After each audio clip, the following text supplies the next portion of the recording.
Hello दोस्तों, आप सभी का स्वागत है एनीमे की इस दुनिया में। तो इस एपिसोड की स्टार्टिंग एनोस और कर्ट के बीच की फाइट को दिखाने से होती है। तो वहीं एनोस को चीयर करने के लिए एनोस फैन क्लब की सारी लड़कियां उसके लिए सुंदर सा गाना गाने लगती हैं। हम तुम एक कमरे में बंद हो और चाबी खो जाए, जिसके ट्यून के साथ मैच करते हुए एनोस कर्ट के सारे अटैक्स को डॉज कर रहा था, जिसके कारण कर्ट को काफी ज्यादा गुस्सा आता है और वो अपने स्पेशल टेक्निक का यूज करता है। लेकिन एनोस एक ही झटके में उसकी टेक्निक को डिस्ट्रॉय कर देता है, जिसके बाद एनोस एक ही हमला करता है, बस एक हमला करता है और उस हमले से कर्ट की ऐसी की तैसी हो जाती है। साथ ही में उसकी यहाँ पर मैजिकल स्वॉर्ड भी टूट चुकी थी, यानी कि कर्ट यहाँ पर हार चुका है और एनोस महाराजा जीत चुके हैं। अब ये देखकर कर्ट एनोस से पूछता है कि ऐसे कैसे हो सकता है, तुम एक मामूली सी तलवार से मुझे कैसे हरा सकते हो। जिस पर एनोस कहता है कि अरे ओ बगुआ, इसे मामूली तलवार ना ही समझना, इसमें मेरे डैड का प्यार और उनकी मेहनत जुड़ी हुई है, जिसके कारण मैं तुम्हें यहाँ पर हरा पाया। जिसे सुनकर एनोस के डैड तो लिटरली रोने लगते हैं। तो वहीं दूसरी तरफ अपने भाई को हारता हुआ देख खेमड़ी को काफी ज्यादा गुस्सा आता है। खेमड़ी तो पता ना कौन है। आगे सीन कट होता है और हम एनोस और मीसा को वेटिंग रूम में बैठे हुए देखते हैं, जहां पर उन्हें सेकेंड राउंड में ले के जीतने की खबर मिलती है। लेकिन वे लोग शॉक रह जाते हैं जब उन्हें पता चलता है कि ले अब रॉयल फैमिली के ऑर्गेनाइजेशन से जुड़ चुका है। तो वहीं जब ले मैच जीतकर वापस वेटिंग रूम में आता है, तब मीसा उससे सवाल पूछती है कि तुम्हारा नाम एक रॉयल फैमिली के ऑर्गेनाइजेशन से क्यों जुड़ा है। जिस पर ले कहता है कि उन्होंने मुझे डीमन लॉर्ड बनाने का वादा किया है और साथ ही में इतने पैसे दिए हैं कि मैं अपनी पूरी लाइफ आराम से गुजार सकूं। जिसे सुनकर एनोस और मीसा को तो यकीन नहीं होता कि उनका दोस्त ले ऐसा कर सकता है। तो वहीं जाने से पहले ले एनोस से कहता है कि कंपटीशन में मैं तुम्हें मार कर रहूंगा। जिस पर एनोस कहता है कि उसके लिए तुम्हें कंपटीशन का इंतजार करने की जरूरत नहीं है, हम यहीं पर फैसला कर सकते हैं। ये सुनते ही ले तुरंत एनोस पर अपनी तलवार से अटैक करता है। तो वहीं एनोस भी अपने हाथों से ले के दिल को बाहर निकालने की कोशिश करता है, जिसके चक्कर में दोनों ही काफी ज्यादा जख्मी हो जाते हैं। लेकिन यहाँ पर मामला और आगे बढ़े इससे पहले ले शांत होकर वहाँ से चला जाता है और उसके जाने के बाद एनोस मीसा को बताता है कि उसने ले की बॉडी में मैजिकल गियर महसूस किया है, जो उसके सोर्स के चारों तरफ से लिपटा हुआ है, और अगर उसने इसके बारे में किसी और से बात की तो वो मैजिकल गियर उसके सोर्स को हमेशा हमेशा के लिए खत्म कर देगा, जिसके बाद तो ले कभी भी रिसरेक्ट नहीं हो पाएगा। और क्योंकि ले ने यहाँ पर सीधे होकर उससे मदद नहीं मांगी, इसीलिए एनोस समझ जाता है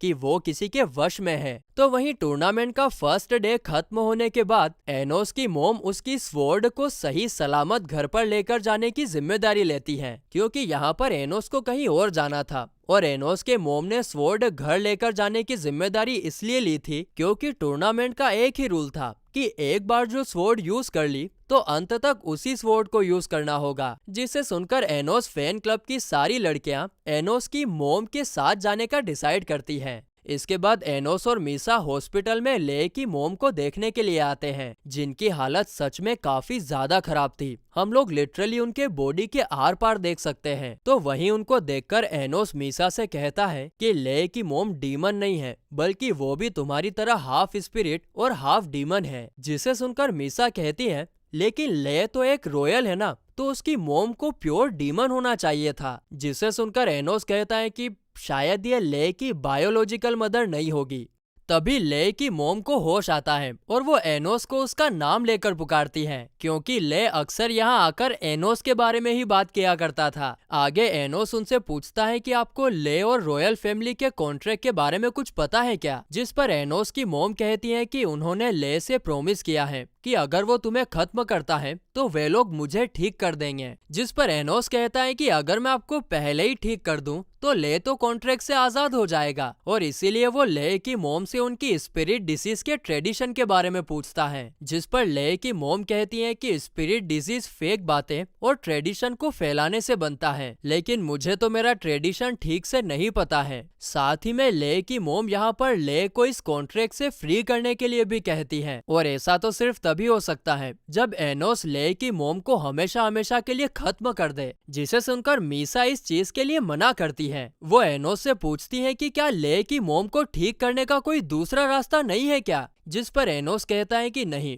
बिना उनके ट्रेडिशन को जाने में उन्हें पूरी तरह से ठीक नहीं कर सकता हूँ। और तो और मैंने अपनी सोर्स एनर्जी भी उनके साथ शेयर करी ना, तो भी वो ठीक नहीं हो सकती है, क्योंकि डीमंस की और स्पिरिट की सोर्सेस काफी ज्यादा डिफरेंट होती हैं। लेकिन यहाँ पर मीसा तो एक हाफ डीमन और हाफ स्पिरिट है, और इसीलिए वो अपनी सोर्स एनर्जी शेयर करने का डिसाइड करती है, जिस पर एनोस एग्री करता है और तुरंत एक स्पेल एक्टिवेट करता है, जिससे मीसा की सोर्स एनर्जी ले की मोम के साथ शेयर होना स्टार्ट हो जाती है। लेकिन तभी अचानक से एनोस को कुछ तो काफी बुरा महसूस होता है, और फिर सीन तुरंत एनोस की मोम और फैन क्लब की लड़कियों पर शिफ्ट होता है। वे लोग एनोस के घर की तरफ जा ही रहे थे कि तभी वहाँ पर टीचर अपीयर होती है। वो एनोस की स्वॉर्ड मांगती है, ये बोलकर कि उसको इसकी जांच करनी है। उसके हिसाब से ये टूर्नामेंट का एक रूल है, लेकिन फैन क्लब की लड़कियों को तो ऐसे किसी रूल के बारे में पता नहीं होता है, और इसीलिए जब एनोस की मोम तलवार देने से मना करती है,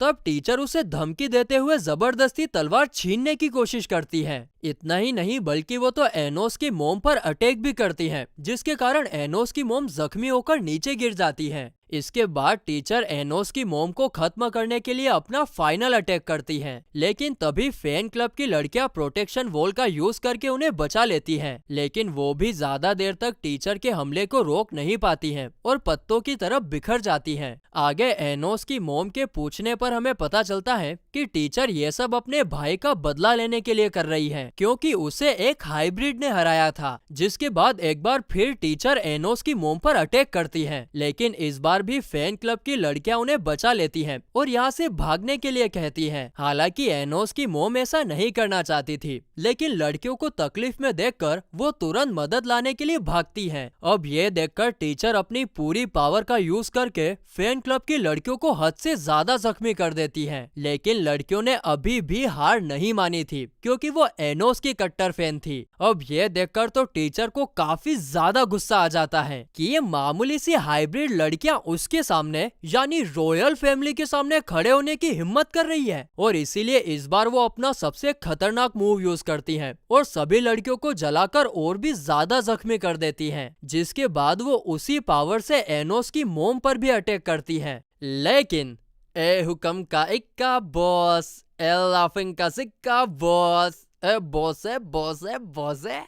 तभी एंट्री होती है अपने बॉस एनोस की। वो सही टाइम पर आकर उन्हें बचा लेता है, और एनोस को देखकर तो टीचर की फटकर सीधे 32 हो गई थी। आगे टीचर उसे हाइब्रिड ब्लड कहकर उसकी इंसल्ट करने लगती है, लेकिन इस पर एनोस अपनी डिमोनिक आइस का यूज करके टीचर को फ्रीज कर देता है, और फिर वो अपने हीलिंग मैजिक की मदद से अपनी मोम और फैन क्लब की लड़कियों को ठीक करता है। उसके बाद वो उन फैन क्लब की लड़कियों से उनका नाम पूछता है, और फिर वो कहता है कि मैं तुम लोगों का ये एहसान कभी नहीं भूलूंगा। आज जो तुमने मेरी मोम के लिए किया, उसके कारण मैं तुम लोगों का नाम मरते दम तक याद रखूंगा। जिसे सुनकर लड़कियों की आंखों में आंसू आ जाते हैं। जिसके बाद एनोस अपनी मोम को लड़कियों के साथ यहाँ से घर जाने के लिए कहता है कि अब तुम जाओ, आगे मैं संभाल लूंगा। इसके बाद वो गुस्से में टीचर के पास आकर कहता है कि आज तुमने अपनी लाइफ की सबसे बड़ी गलती करी है। आगे वो टीचर को गले से पकड़कर ऊपर उठाता है, और फिर दोनों टूर्नामेंट वाले स्टेडियम में टेलीपोर्ट होते हैं, जहाँ से टीचर भागने की कोशिश करती है, लेकिन एनोस तुरंत तलवार समन करके उसके पीठ में स्टेप कर देता है और कहता है कि अगर तुम्हें अगले 1 मिनट में इलाज नहीं मिला तो तुम धरती लोक छोड़ दोगी। हाँ, पर अगर तुम ऐसा नहीं चाहती तो तुम मुझे डीमन किंग पुकार कर अपनी जान की भीख मांग सकती हो, शायद मेरा मन बदल जाए।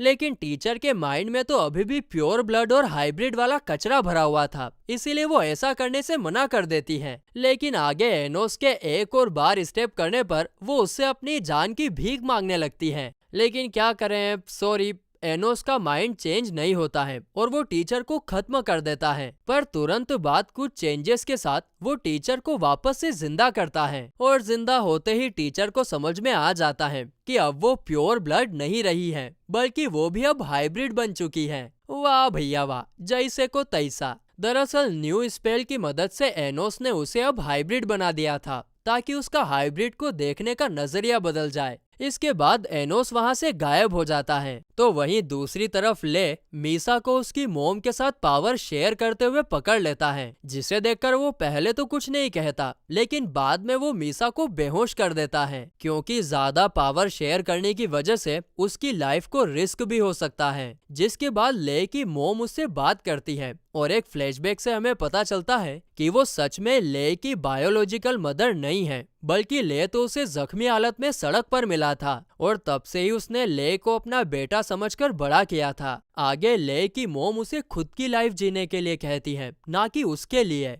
जिसके बाद ले खुश होकर वहां से चला जाता है और उसके जाते ही एनोस वहां पर अपीयर होता है। खैर एनोस वहां पर था इसकी खबर ले को भी होती है और फिर अगले दिन मैजिक स्वॉर्ड टूर्नामेंट का फाइनल मैच होता है, जो कि एनोस और ले के बीच था। दोनों एक दूसरे को मैच से पहले स्माइल देते हैं और फिर गाइस इसी स्माइल के साथ ये एपिसोड यहीं पर खत्म होता है।